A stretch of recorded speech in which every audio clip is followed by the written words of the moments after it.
So today I chose the PowerXL air fryer grill.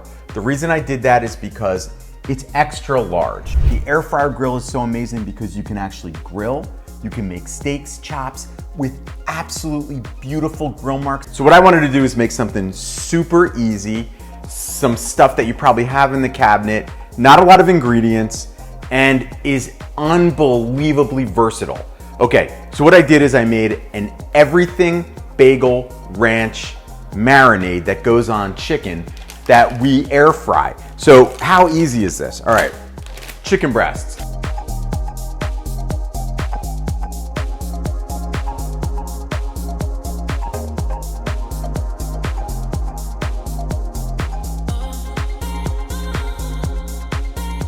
Here what I did is I just popped it in some taco shells. I did the classic pulled chicken sandwich. This pulled chicken, I mean, that's a great lunch right here. Yeah. See you guys later.